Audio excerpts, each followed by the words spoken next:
Hello everybody and welcome to Dark Souls Prepare to Die edition. So yeah, I'm going to try and give this game a playthrough before the launch of Dark Souls 3 and hopefully you guys will follow me through. Something I will just mention, I'm a bit disappointed. This game used to run with Games with Windows, which was obviously terrible, but when they updated it to run through Steam, I lost all of my saves, so I was a bit disappointed. So I was hoping to have a character I could really just like blast through practice-wise with, but I had to start again completely, which was a bit of a shame. But other than that, we're going to start a new character anyway. So let's start up a new game. Probably going to fast forward all of this, so I'll see you guys at the end of character creation, where I'll talk you through the choices that I made. Okay, so here we have Saggy McSway. She is a pyromancer from the Far East. The reason I chose Pyromancer class is because getting the Pyromancy glove early on is actually really good, as you'll see when we encounter the first boss. Another good starting class I'd recommend is probably just the basic Warrior or Knight, because it's quite easy to start off with those classes. Or the Cleric is not terrible, but we're going to go for Pyromancer, probably the best starter class. As far as gifts, we're going to take the Master Key. The Master Key gets you access to certain things you can't, but I will be showing where the keys for the keys for the things that you can use the Master Key to get in are anyway, but it's good to have the Master Key in case I forget something. Goddess's Blessing is a one-use item. Black Fire Bombs are good, but you can find or buy them. Twin Humanities are kind of not great. Binoculars, you can find them. The Pendant is literally just very little. The Master Key is great. The Tiny Beings Ring is good for first-time players, and the Old Witch Room is good for long-time players because it gives you more dialogue options, especially with a certain NPC later in the game. We're going to take the Master Key though. She's got a large upper body because she is Saggy McSway, and that is going to be about it.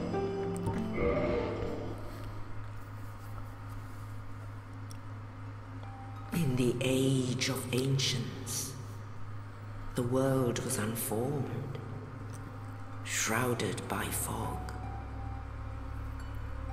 A land of grey crags, arched trees, and everlasting dragons.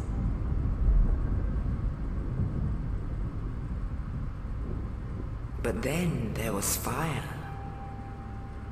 and with fire came disparity. Heat and cold, life and death, and of course, light and dark.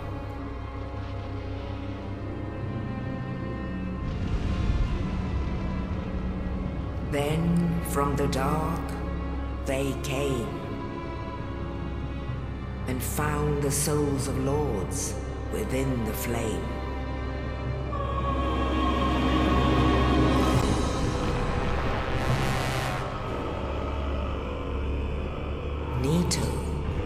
The first of the dead.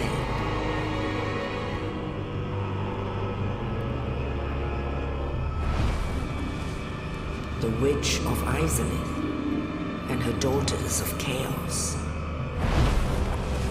Gwyn, the Lord of Sunlight, and his faithful knights. And the furtive pygmy, so easily forgotten.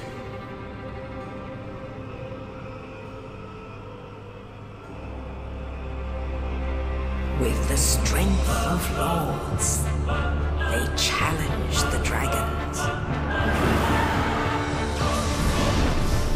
Gwyn's mighty gods peeled apart their stone skills.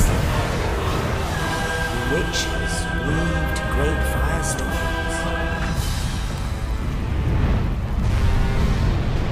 Nito unleashed a miasma of death and disease. Seeth the scales betrayed his own, and the dragons were no more.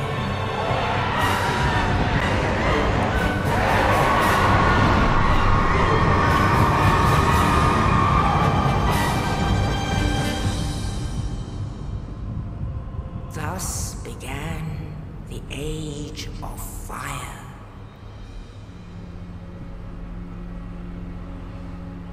But soon the flames will fade, and only dark will remain.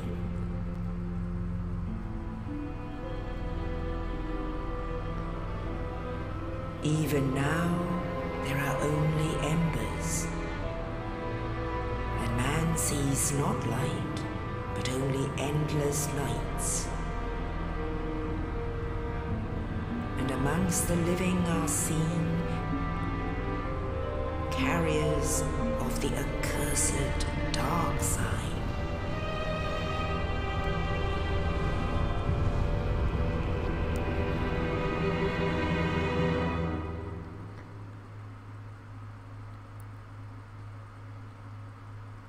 So there's a lot to take in there.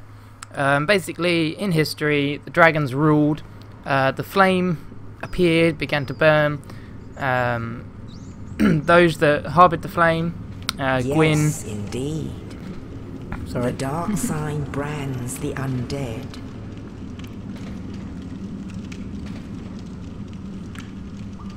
And in this land,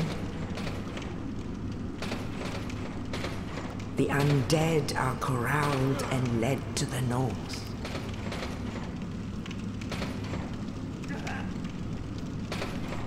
Where they are locked away to await the end of the world.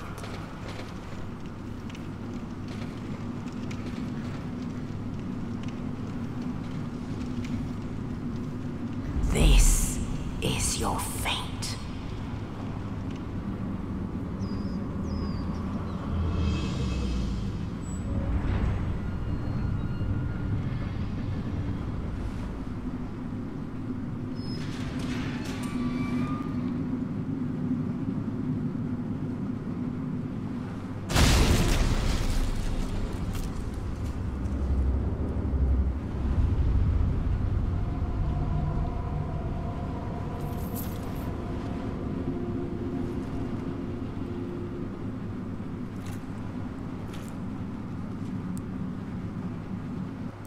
So yeah, here we are in the northern Undead Asylum. So this is us. We are undead and have been corralled to the north and put in this asylum basically to wait the end of days. We'll get into the undead and why that is later on. But yeah, so the cutscene explains that there was a war against dragons. Humans, or you know, the newcomers won, but it was at a cost, and it appears that the flame is finally dying and kind of leaving them all behind. So if we finish the course, we get the dungeon cell key that was dropped through this hole in the ceiling by a nice friendly knight. We'll catch up with him in a bit. These messages on the ground, these are what community messages look like. These just give you the basics attack. So the R1 is attack, so you can actually kill these guys for a little bit extra souls. So we will, just to demonstrate. Excuse me. They won't fight back. This guy, however, appears to have had a bit of an accident, and I believe this guy is to blame. A lot of people don't even notice this at the start of the game. They're too focused on running through. But yeah, that guy probably got on the wrong side of that guy, and we'll be seeing him again later. I love that you can see him there. If you click the right stick, you can lock onto an enemy. Some people don't like to lock on. I personally do. Checking with messages. So hold B to dash, and if you press B while dashing, you can do a jump. Now I will click the left thumbstick because they changed it in Dark Souls 2 and Bloodborne that clicking the left thumbstick makes you jump, so I have actually fallen to my death a few times while practicing, but we're just making our way through here. But yeah, the orange things on the ground are what other players can leave notes for you, but they're disabled in this first area. They won't kick in again for a while. And as we climb up, we come across, there you go, rest at a bonfire to recover HP. So this is the staple of the game, the bonfires, which I've only recently been informed that everyone thinks these are swords that are stabbed into the ground. Yeah, but they're actually fire pokers. You can see a lot more. It's kind of not a sword, it's a fire poker, and it's like to keep the fire burning, and you can see like a hand or something sticking out of there. But we'll get into more bonfires again later. But for now, the only way forward appears to be through this double door. And if we take our time while opening it, you can actually get a previewer pointing up high enough. You can actually see something up there. And if we take a step forward into this room, which you may not realise, that thing is going to plunk down right on there, and it will kill you, but you're supposed to run in here. So you can either die and then it will kind of point you in that direction, or you can just run past it. You can defeat him now, but you shouldn't. Picking up the 2 black firearms at the start will allow you to defeat him, but they're kind of a waste. It's not really worth it. There's another bonfire just past him, so you can kind of bypass that room. What's this note? Get your shield. So as you can see, this is what loot looks like. The glowing embers. We did pick up the crack round shield. You have to equip it, which is quite annoying. And now using R1 will hold up a block, and then pressing R2 will parry. I think there's nothing else actually in here. Oh yeah, there we go. So it tells you how to put on your equipment, which is very good. It does help you out. The shield that we have is not 100%. Oh yeah, I know it is 100% block. Sorry. Excuse me. Can I get behind you, please? Excuse me. Thank you. I'm trying to get behind this guy if I can. There we go. And I can trying to demonstrate a backstab. Where is he going? I'm trying to. I could go pick up my axe, but I'm kind of just trying to get behind this guy. Can you do backstabs with the broken sword? Obviously, we start off with little to no weapon. There we go. So I've got a backstab, and it does a bit more damage. That gives me enough time to run up here, pick up this, and then let's try and get back to him again. If I can get another backstab, it will give me some time. No, go on. Come on. This is rather annoying. Usually he just runs away. He's kind of stuck in his routine here. Come on, I want to get behind you. Don't make me have to do this the long way. Come on. There we go. Right, so now I can change equipment enough to put the hand axe on. There we go. And now I'll probably kill him in one hit. There we go. So that does significantly more damage. You can just run and hide in the hidey hole here to swap to that weapon. But you have to run past him to pick it up. So that took a lot longer than it should have. So now we have an actual decent weapon. We have an axe. Try parrying. We can try parry. This shield isn't great, but as a pyromancer, going through this first fog wall, we traverse through here. Oh no, sorry, no, ignore me. I'm a few behind. So you can now backstep. So B is your dodge and your roll. Heading down here appears to be absolutely nothing but a locked gate. Oh no, sorry, no, it's a shortcut gate. Yeah, sorry, shortcut back to the first bonfire, which you can open if you want. Or basically, the last bonfire you were at is your respawn point when you die. Now that boulder was pushed down by someone. Let's go and have a look. Hello, sir. Let's try parrying you. Yeah, we did. Parrying timing is usually that does a lot of damage. You can see 148, which is like 3 times a regular hit. Parrying the window is usually when the enemy's attack is coming forward. But here is that knight that helped us out, and he appears to be worse for wear, and he may have fallen through that hole. So let's have a little chat. You're no hollow. Thank goodness. I'm done for, I'm afraid. I'll die soon, then lose my sanity. I wish to ask something of you. You and I were both undead. Hear me out, will you? I will hear him out. Regrettably, I have failed in my mission, but perhaps you can keep the torch lit. There is an old saying in my family: thou who art undead art chosen, and thine exodus from the Undead Asylum maketh pilgrimage to the land of ancient lords. When thou ringeth the bell of awakening, the fate of the undead thou shalt know. Well, now you know, and I can die with hope in my heart. Oh, one more thing. Here, take this. An Estus flask. An undead favorite. So here we get Estus flask, which is a healing and item. This. And the key. Now I must bid farewell. I would hate to harm you after death. So go now, and thank you. The key he gave us is behind the guy that pushed the boulder. So. Now I must bid farewell. I would hate to harm you, So, and thank you. if you do walk away and get the timing just right, let's try and get it just right. You can actually hear him die, and then come back to see his death animation. and you actually get his souls as well.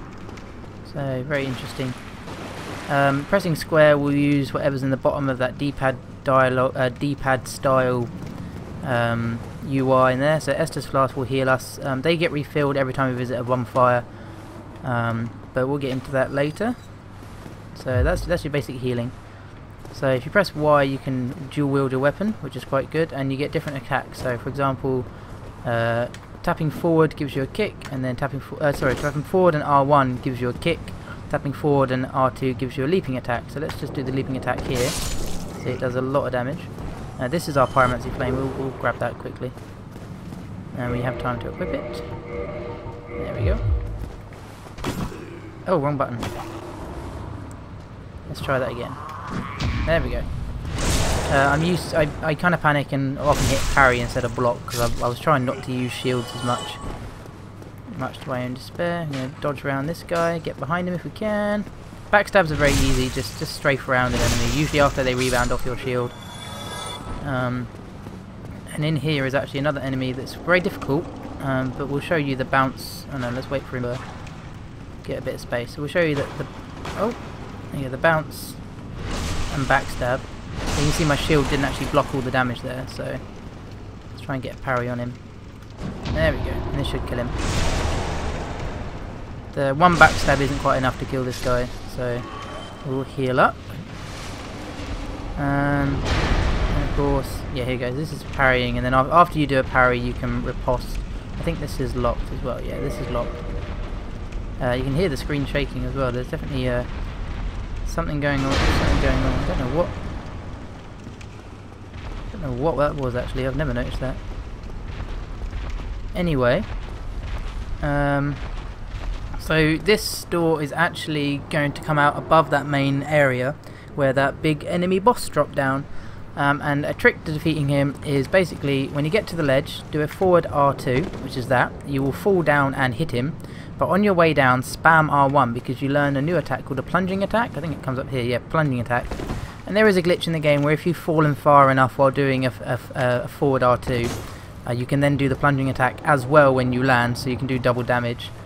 And the reason you pick up Fireball is that we'll then swap to it and hopefully kill the boss in record time. So we're going to dual wield, we're going to traverse this white light, and we're going to see how well we do.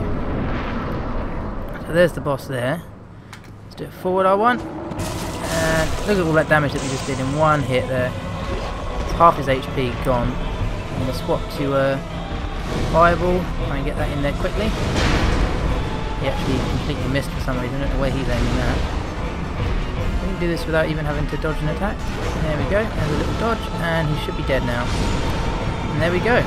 This bane of many players, but that was Asylum Demons dealt with. That is why the Pyromancer is so good early on. Yes, he can be beaten using regular tactics, and yes, you know, I know I should have, but you know, we get the big Pilgrim's Key. And a bit of humanity. So we'll use the big Pilgrim's Key to open up this door because there is nowhere else to go. And it takes us to this very different looking area outside.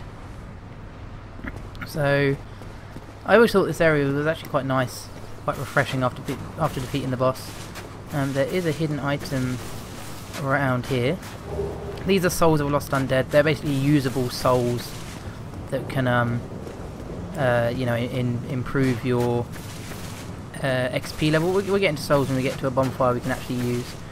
But if you look back at the Undead Asylum, as you have a nice look back, but there isn't very much elsewhere else to go. So we're gonna jump to our death. We're gonna jump to our doom, or maybe there'll be some sort of divine intervention.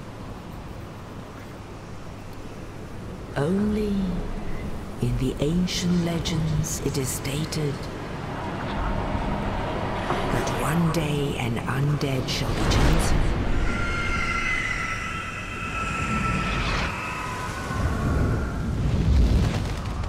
To leave the Undead Asylum in pilgrimage to the land of the ancient lords.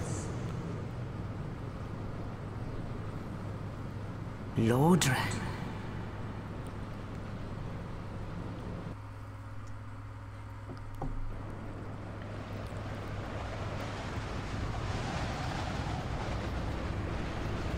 So this bird, this raven, a lot of speculation. Some people think it's apparition of Velka, the goddess of sin. I do think it's probably been influenced by the gods and the prophecies and whatever to collect you and do your bidding, but it actually does quite random things. It also parks itself up there, which is quite cool. In Lordaeron you can level up and kindle up bonfires.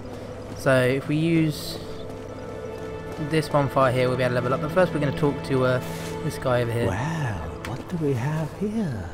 You must be a new arrival. Let me guess. Fate of the undead, right? Well, you're not the first. But there's no salvation here. You'd have done better to rot in the Undead Asylum. But too late now. Well, since you're here, let me help you out. There are actually 2 bells of awakening. One's up above in the Undead Church. The other is far, far below, in the ruins at the base of Blight Town. Ring them both, and something happens. Brilliant, right? Not much to go on, but I have a feeling that won't stop you. So, off you go. It is why you came, isn't it? To this accursed land of the undead? So basically we were told to ring the bells of awakening, and he tells us actually there's 2. That is the quest, that is the goal of this game. Go ring those bells, that is all you are given. Ah, your face. You're practically hollow. But who knows? Going hollow could solve quite a bit. What he means by hollow there is when you're undead, basically you're branded with the dark sign, which we actually have a dark sign in our thing. Basically using this dark sign, the dark sign signifies an accursed undead. These branded with it are reborn after death, but will one day lose their mind and go hollow. When you die, it activates and it returns you to the nearest bonfire, but you drop all of your humanity and your souls. Humanity not being this physical humanity, but humanity being a stat that we'll encounter. Using the dark sign now would actually kill us and take us to the last bonfire. And I actually think, interestingly, if we used it now, it may take us back to Undead Asylum, and I don't know how you'd get back. I'm assuming the bird picks you up again, but we also have these souls, so we're going to use the soul of a lost undead just to collect one. But he also says, so basically going hollow, when an undead dies and they return, they lose a bit of their humanity. I talk that in a general sense, you know, your personal humanity in life, not the game sense. And eventually, after dying so many times, their mind is just gone, and they become a hollow husk of undead just stood around, practically feral, and will attack most things on sight. And this is the accursed land of the undead, and there are undeads everywhere, and basically it's become a bit of a plagued world. So what we'll do is we'll rest at this bonfire quickly just to attach ourselves to it. And we'll go through the new menu options there, but we're actually going to go collect all the items that we can that are scattered around. So of course there's this guy bent over here. He has 3 humanity, which is really good early on. There is also, if you have a slight glimpse of it, a gentleman here. We'll talk to him. Hello there. I believe we are not acquainted. I am Petrus of Thoroland. Have you business with us? If not, I'd prefer to keep a distance, if possible. Yeah, so basically he wants to keep to himself, but you can talk to him again. There. I realize that I have requested that we retain our distance, but I also want you to know that it is not meant in ill will. Here, take this, as a token of peace. No, go ahead. It's for you. He gives us a copper coin, which is actually useless, but it's nice and all. Oh my. So we'll talk to him a bit more. Again. Oh, I know. How about this? I have to await my companions here anyway. So what if I were to teach you some miracles? Would that please you? That would please us. Very well. So we'll join this covenant. And covenants are basically factions in the guild. Factions and guilds in the world. They don't mean very much, and the ones that do I'll go into further detail, but this one is literally is almost superficial. Share my miracles. And he'll teach you some miracles. Effectiveness will be determined by your efforts, and your faith. And faith being a stat. So if you purchase, so you can actually seek guidance, which is a very cheap use. Only needs well, they all need faith of 12 and then faith of 18. Homewood is a great faith to pick up. It's basically teleport back to the nearest bonfire. Sorry, the most recent bonfire. Great heal is pretty good, and force is very useful. And he also sells talismans and Thoros, which you need to cast these. You need to hold this talisman and then you can cast the miracle, like we had to switch to the pyromancy flame to cast the pyromancy. We're not going to do these because we're not intending to do a faith build, but we will learn his shrug gesture. And we'll talk to him just a bit more. Are Milady and her young knights. She is young, but burdened by an undead mission. We are her defences, to keep her from harm. So he's talking about his companions he's mission? waiting for. Regrettably, I cannot share that with you. But you are my pupil. Perhaps if you show your faith. So if you pay him 100 souls, which is great to do really early on, he'll give you some more information. I can surely tell you, of all people, undead clerics are given a mission to seek kindling. Kindling is the art of feeding bonfires with humanity. Through kindling, we shall one day be granted magnificent powers. So yeah, so basically the souls that you pay him scale with your level, so doing it super early on is best. He just loops in. Kindling is actually a quite an important part of the game. We'll go back into that when we get back to the bonfire. This first episode is going to be quite low on action. I'm just going to be explaining what is going on. So up here we get another soul of the lost undead. Can we make this jump? I can never remember if we can make this jump. We could not. That's fine. There are plenty more items we can grab. We've ended up. Where we ended up? Okay. So whoops. Sorry, Solon. I've smashed up your pots. Petrus was all in there. Yeah, that was safe to drop down. I should have checked that before I even did. The 6 fire bombs here are great early on as well. They can really help with some enemy packs if you're struggling. Where are the other items we can grab? There's a this is a dead end, but it's interesting. This is where something very important will show up later. And there's the Raven. Good look at him. Where am I going? I literally practiced this like 2 days ago, so I can remember. Right, this is where you go for all these secret items. Up here, where we just were, is actually an elevator shaft. Can't use it just yet, but we can drop down into it and go through here. It takes us to a hidden chest area, and in this hidden chest area is almost like a cache for someone's stuff. And you get 6 homeward bones, again brilliant. They teleport you back to the last bonfire you were at. A morning star and a talisman. The morning star is a really good weapon. We're probably going to be using that. And we get crap red eye orb, which is a PvP item, which is actually really odd for it to be here, because this is all priest-like stuff, except then there's the PvP item as such. And Aloy's talisman, which is another PvP, but actually does have another use. So let's drop. So our morning star does 3 more damage plus bleed effect. So we'll definitely going to grab that.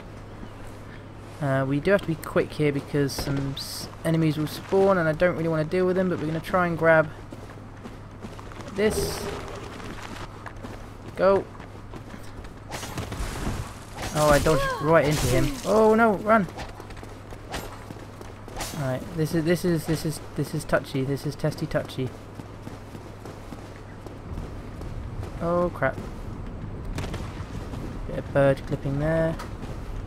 Oh, I missed the item. Damn it! There's an item just there that I was supposed to pick up, but I did not. We made it back to the bonfire anyway, so now we can rest and recover. Excuse me, rest and recover. Rest and recover. God damn. I was worried then. I think one of the skeletons actually did fall off to his death. We picked up another soul of the last undead. We can actually just safely walk down to that area. It's actually just through here. Yeah, so it's across here.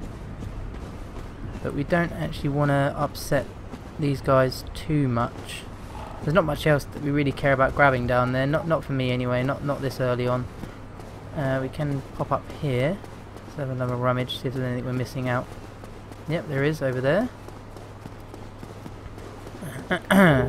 Another soul of those undead. These may seem really trivial, but every like 5 or so you collect is about 1,000 souls, so that could be a level quite early on in the game. and we'll get that item that we missed, which was around here, and then we dropped to here, did we not? And then it's here, yeah, there we go. Another Soul of the Lost Undead. So there's some quite easy little pickups to get you like at least an extra level early on. So now let's talk about the Bonfire. So we do have some options here. So we can leave, level up, and kindle. We shouldn't kindle this one. Basically, a kindled Bonfire gives you 10 Estus flasks instead of the usual 5. Attune Magic lets you change what spells you have, and of course this only has 8 uses, so you can actually buy 2 of them and have 16 uses, but it will take up 2 slots. Something to keep in mind, and you can level up as well. We need to get our strength up to 16. We don't need to do that just yet, we've got a way to go. So let's do our endurance up a little bit. Yeah, endurance all the way up to 14 should be fine. Let's pump our... Should we balance these out? 11 and 12. Nah, we'll give it a bit more endurance. We're not expecting to be too many hits just yet. That sounds about right. The stats, you can go into more detail by... oh, and it's pressing back, sorry. Going to back gives you more details about what they actually do. But we're not going to worry about that too much. The reason why this Bonfire is actually kindled is because if you go down... Sorry, I got my bearings a bit mixed up. If you go down behind here, you will actually notice in this little cage here there is a woman. She cannot speak, she has no time, but she can reinforce Estus flasks. Now this is a feature in Firekeepers, and basically she is a Firekeeper and she is keeping this flame lit almost against her own will. She's imprisoned down there, but she kindles this Bonfire and gives it the 10 Estus flask bonus. We can also reverse hollowing by spending a humanity. Up next to our HP bar there is a 0-0. That is your current humanity. If you use a humanity, you get healed a great amount, and that turns to 1. And that is the humanity you can use. And you then use that humanity to reverse your hollowing or to kindle, but upon death you drop them. But we'll get into that next time. For this time, I'm going to leave it here, and we'll take on the rest of it now. So if you enjoyed this video, please like, comment, even subscribe. I've been CyranoYoshi. You have been enjoying me, and I will see you guys next time. Ciao!